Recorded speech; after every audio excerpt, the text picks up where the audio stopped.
Last time we met, we were learning about piecewise functions. And piecewise functions are kind of interesting because it's one function. Do you see that? It's one function, but it's got two or more parts to it, or pieces. And what's weird about it is each piece is going to have a different domain, because you can't have, you can't have both of these over everything. So this is one part of it, this is another part of it. Well, and what we did was we practiced writing it, we practiced evaluating it. Do you guys remember how we did that? No. So x is -1. Which domain does that fit into? Does that fit into x is less than or equal to 0, or does it fit into x is greater than 0? X is less than 0. It fits into that one, so which one do you use? You use that to evaluate it. Is everybody with me on that? Yeah. And then we also graphed these, and I didn't have a pencil at the time, but basically you graph both of the equations and then just make sure to erase the parts that aren't needed. For example, -x plus 2 is only going to be needed when x is less than or equal to 0. So that's why it's got a dot and it's to the left. 2x is only used when it's x is greater than 0. Notice circle and everything to the right. You guys with me on this? Yeah. Question? Okay, so on the very first one, where it's like all the way up when you're explaining it at the very beginning. Yeah. So you have 2. Would it be 2x or would it just still be 2? It's just 2 because it's flat. No matter what x value I use, what's my y value?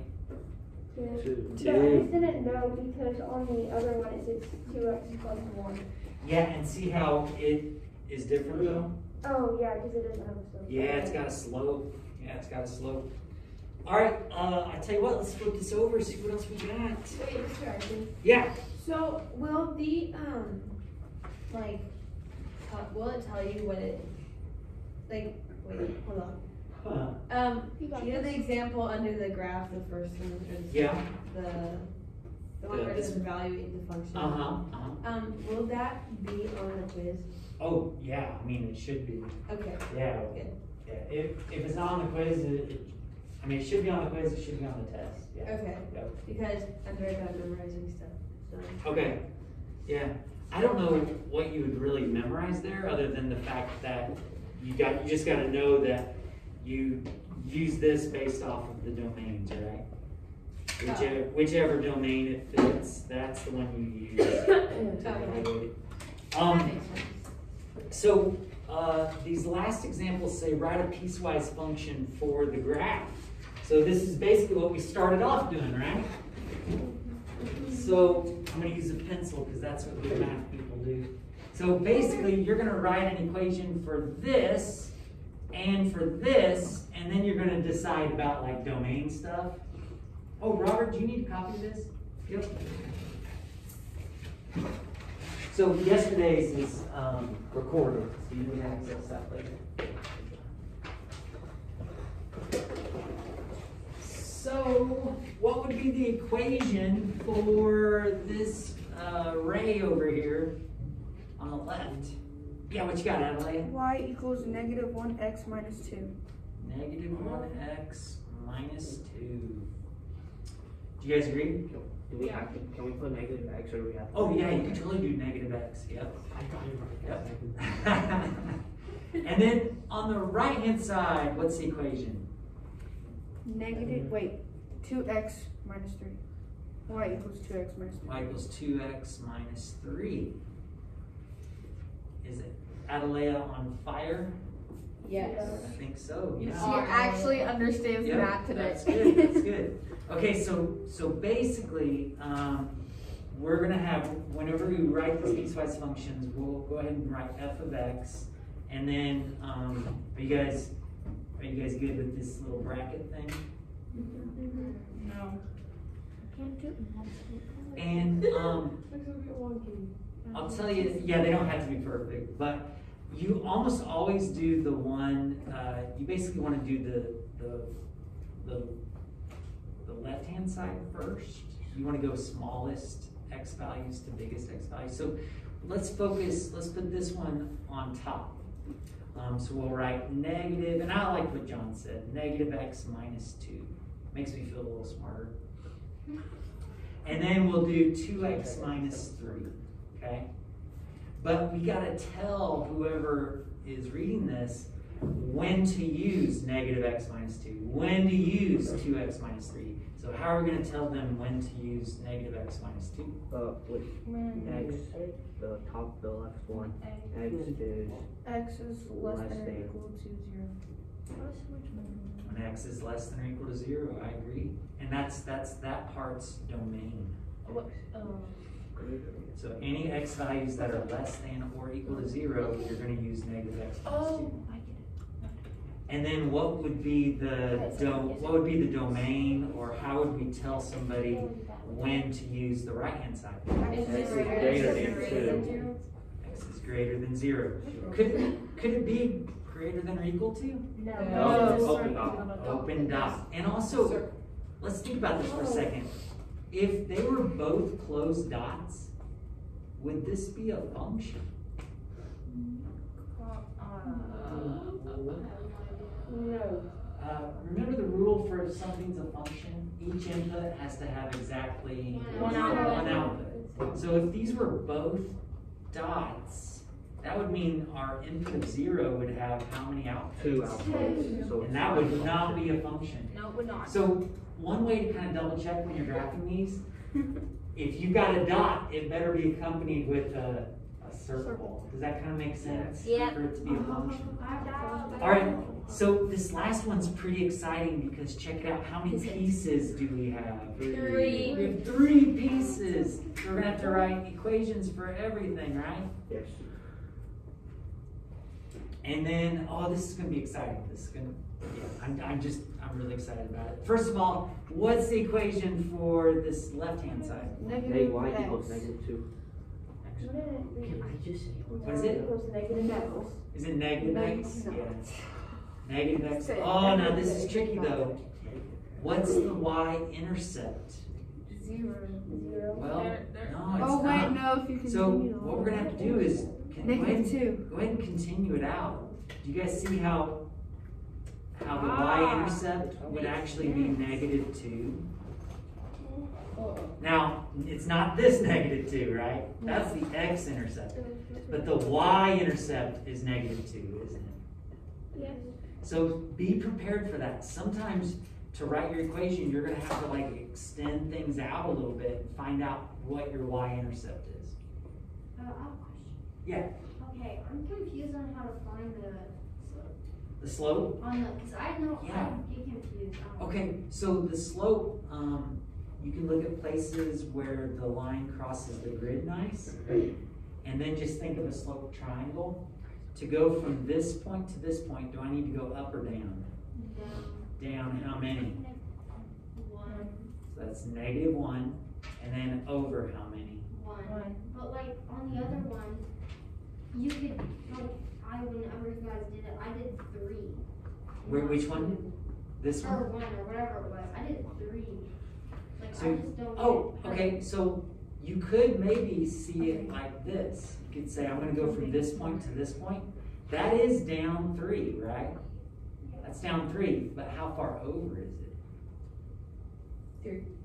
It's Oh my over gosh, 3 I as think well. I'm being smart. So no matter what 2 Chris, points I'm you perfect. choose, If Kylie, everybody around they is should smart. simplify down to be the same. It's smartness already. So it might have been you went down 3 and then thought that was it. Yeah. It's down 3 over 3, Okay. so it's negative. Yeah. John, come here. Oh, Marcel, do you need a handout for this too? No, I got it. Oh, okay. Oh, did I give that to you earlier? Yeah. Ooh, my Okay. leg itches. All right, what's the equation now for the middle? 2. Y I equals said 2. two. Y equals 2, isn't it? Y equals 2. Because And then, what's the equation for the next one? Y equals 2x minus 3. You think it's minus 3? Yeah, I think you're probably right. I'm gonna double check using slopes. We're going down 2 over 1, down 2 over 1. Oh my gosh, yeah, you're right. The y-intercept would be -3. Okay, now, believe it or not, the most difficult part about this is not over, okay? Adelia knows though. She figured it out. Oh, really? Okay, so f of x equals, little bracket thing, maybe make it a little bit bigger because we got 3 equations, don't we? And we do want to go from smallest to biggest on our going from left to right. So we'll go -x minus 2, 2, and then 2x minus 3. Oh. But we have to tell somebody when to use each of these. Well, for the middle one, won't you do the compound one? We sure would, Rebecca, yeah. So how would we describe -x minus 2? What would be our domain for that? X is less than or equal to -2. X is less than or equal to -2. Do you guys agree? Yeah. Yeah. Okay. I think it's probably going to be pretty easy to do the one on the right. What's the one on the right going to be? X is less than or equal to 1. Less than or equal to 1? Greater than or equal to 1. Greater than or equal to 1, right? 1 and 2. Because the right? arrow points to where the arrows go. Yeah. Okay. I think, well, I know kind of, you're yeah. Put the X But now let's talk about 2. What do you got, Adelaide?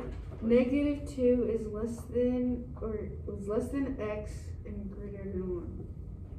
Greater than. Oh, switch it. Just kidding. Okay. No, Less than. -2 is less than x Uh-huh. or no, that's X right. is Greater less than 1. 1. I think it's going to be. Yeah, I think this is how you write it. Now, how do you read it? You read it That's as how I wrote it, but I x didn't is read yes, it. x is less than 1 and greater than -2. Another way to read it is x is between -2 and 1. Is everybody cool with that? Yeah. All right. Now notice why does actually this kinda not did it. have? Why does it not have? Because it's equals? open dots. Because of the open dots. Where did the -2 come from? So the x value right here is -2. On the last one, where did the 1 come from? That's positive. That's the X The value. x value. X value. X is value. I -2. thought you said y equals Oh my 2. gosh, Why? I'm Well, being that's so the y smart value. We're today. talking about x's. So why didn't you put that in our equation? I still It's not the slopes. Yeah, because there's no the slope 0. All the So. time. We're just What made me looking. smart when I I was do. understand? I do. So this is like negative infinity up to -2, and then from there we go 2 to 1 is this, and then 1 on is this graph. So we're just splitting up the x values for each function. I literally cannot take one of my graphics because they're all so small. See how this graph stops Yeah. where this graph begins? Yeah. So see how the x value here is -2? Well, that means we're going to start at -2 on this one. Okay. -2 up to And that's 1. Okay. So the y, it's further up, but our x values are -2 to 1. Okay. -2 to 1. So we're finding the y-intercept. I understand how we found them. Uh-huh. But I don't understand how it works because doesn't the line not point to it? Right, but we're writing an equation for the line. So you're right, the line doesn't actually ever hit it, but we have to have that y-intercept to have a location for it. So that y-intercept determines if it's up high or down low. That -2 means that the graph is not at 0, it's lower. And we have to have that location for it. We don't actually graph it. It doesn't actually show up on our graph, but it is an equation for that. So if you're going to tell someone like the equation to graph like those lines, you'd have to do the piecewise function thing? Yeah, you sure would. Yep. I understand. So this is kind of complicated, isn't it? How are you guys feeling? I'm feeling Yeah, I think you probably want to practice it. So the practice is right there. I think that I owe you some graph paper. Okay? The first time.